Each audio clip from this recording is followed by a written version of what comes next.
ఈరోజు దేవుడు వచ్చి మిమ్మల్ని ప్రశ్నిస్తే మీ దగ్గర జవాబు ఉన్నాయా అని అడుగుతున్నాను. యేసుక్రీస్తు నామములో మీ అందరికీ శుభములు తెలియపరుస్తున్నాను. ప్రియమైన బిడ్డలారా, మీరు బాగున్నారా? మీరు బాగుండాలని, దేవుని కృపలో నానాటికి ఎదగాలని దేవుని సన్నిధిలో ప్రార్థన చేస్తున్నాను.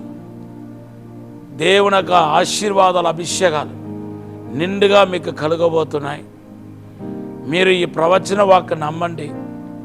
యేసు నామంలో త్వరలో ఒక బ్రేక్ త్రూ రాబోతున్నాయి. మీరు ఆత్మీయంగా, భౌతికంగా, భూ సంబంధంగా మీరు ఎదగబోతున్నారు. దేవుని యొక్క మహిమను మీరు చూడబోతున్నారు. యోవాను సువార్త 11:40 ఈరోజు మీకు దేవుడిచ్చిన వాగ్దానం.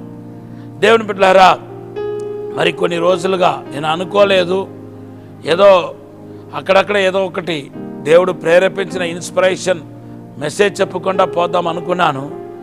కానీ దేవుడు యోవాను సువార్త 5వ అధ్యాయంలో రాయబడిన ఆ 38 ఏళ్ళుగా బాధపడుతున్న వ్యక్తి గురించి మాట్లాడుతున్నాడు. కొన్నిసార్లు మనం ఎంత బలహీనమంటే, ఎంత చేతగాని వారమంటే, ప్రభు అడిగిన ప్రశ్నకి మన దగ్గర జవాబు ఉండదు. యోవాను సువార్త 5వ అధ్యాయం 5వ వచనం చదివితే ఈ వ్యక్తి దగ్గరికి వచ్చి నువ్వు స్వస్థత పొంద కోరుచున్నావా అని అడుగుతున్నాడు. ఏ పిల్లోడి దగ్గర అడిగినా దీనికి కరెక్ట్గా జవాబు చెప్పగలుగుతాడు. ఎస్, నేను స్వస్థత పొంద కోరుచున్నాను అని చెప్తాను. నువ్వు ఊరు వెళ్ళాలనుకుంటున్నావా అంటే వెళ్ళాలనుకుంటున్నాను, లేకపోతే వెళ్ళాలనుకోలేదు, ఫినిష్. బై బర్త్ నుండి చెవిటివాడు ఎలాగ జవాబిస్తాడో అటువంటి జవాబును యేసుప్రభు దగ్గర చెప్పటం జరుగుతుంది. నువ్వు స్వస్థత పొంద కోరుచున్నావా అంటే నన్ను నీలో దించడానికి ఎవరు లేరు, నువ్వు ఎందుకు స్వస్థత పొందలేదని అడగలేదు. స్వస్థత పొంద కోరుచున్నావని అడిగితే నన్ను నీలో దించడానికి ఎవరు లేరు, నేను దిగడానికి ముందు ఇంకొకటి దిగిపోతున్నాడని, స్వస్థత ఎందుకు పొందలేకపోతున్నాడో ఆ జవాబు తీసుకొచ్చి యేసుప్రభుతో చెప్తున్నాడు. ఐ మీన్స్ రాంగ్ ఆన్సర్, తప్పుడు జవాబుని ఇవ్వటం జరుగుతుంది. ఒకటి చెప్పనండి, ఆయన ఇచ్చిన తప్పుడు సమాచారం, ఆయన ఇచ్చిన తప్పుడు జవాబు యేసుప్రభు ఒక క్రియను ఆపలేకపోయింది. హల్లెలూయా. దేవుని బిడ్డలారా, ఈరోజు దేవుడు వచ్చి మిమ్మల్ని ప్రశ్నిస్తే మీ దగ్గర జవాబు ఉన్నాయా అని అడుగుతున్నాను. ఉదాహరణకి, నువ్వు పరిశుద్ధంగా ఉన్నావా?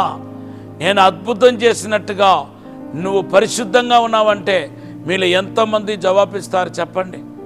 ఎంతమంది ఎస్ లార్డ్, నేను పరిశుద్ధంగానే ఉన్నాను, నీ దృష్టికి నేను పరిశుద్ధుని అని మీలో చెప్పగలిగిన వాళ్ళు ఎవరైనా ఉన్నారా?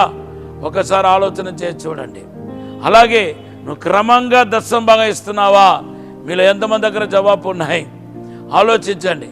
నా పేరు పెట్టబడిన నువ్వు నిన్ను నువ్వే తగ్గించుకొని నా సన్నిధిలో మొర్రపెడుతున్నావా అంటే మీ దగ్గర జవాబు ఉందా? డైలీ ప్రార్థనలు గడుపుతున్నావా? మీ దగ్గర జవాబు ఉందా? ఉపవాస ప్రార్థన ఏది? ఆదిమ ప్రేమ నువ్వు కాపాడుకున్నావా అంటే మీ దగ్గర జవాబు ఏంటి?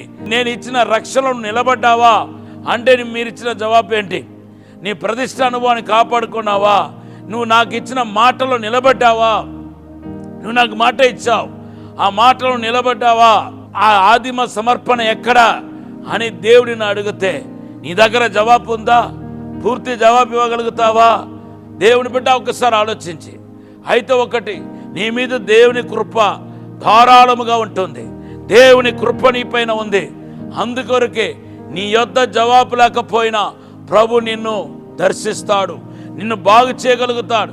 నీ దగ్గర సరి అయిన జవాబు లేకపోయినా దేవుడిని దర్శించే తీరుతాడు.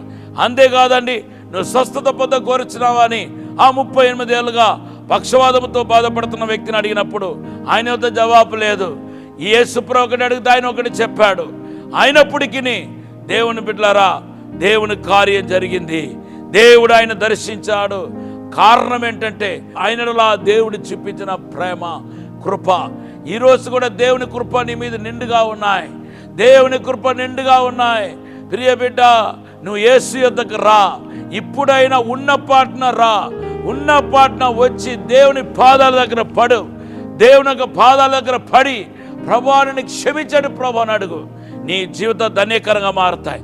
నీకు మేలు జరుగుతాయి, నువ్వు చిగురిస్తావు, నిన్ను దేవుడు ఆశీర్వదించి మరలా నిన్ను పైకి లేవనెత్తుతాడు. ఈ మాటను దేవుడు దీవించునుగాక. ఈ సమయంలో ఒక చిన్న ప్రార్థన చేస్తాను. పరిశుద్ధము నమ్మకమైన పరలోక తండ్రి, అవును ప్రభా, మీరు అడిగే ప్రశ్నలకు మా యొద్ద జవాబు లేదు తండ్రి. మమ్మల్ని మీరు క్షమించండి ప్రభా, పరిశుద్ధపరచండి ప్రభా, శుద్ధీకరించండి ప్రభా. అయ్యా తండ్రి, ఇప్పుడే అద్భుతం జరుగునగాక, యేసు నామములో ఇప్పుడే నూతనమైన కార్యం జరుగునగాక. సాతాను యొక్క ప్రతి శాపపు కాడి ఈరోజు విర్రగొట్టబడునగాక. ఇప్పుడే తాకండి, బలపరచండి అయ్యా తండ్రి. హృదయాన్ని అయ్యా తండ్రి మెత్తగా చేయండి ప్రభా, ఆశీర్వదించమని అభిషేకించమని యేసు నామములో అడిగి వేడుకుంటున్నాము తండ్రి. Amen. Have a blessed day. God bless you.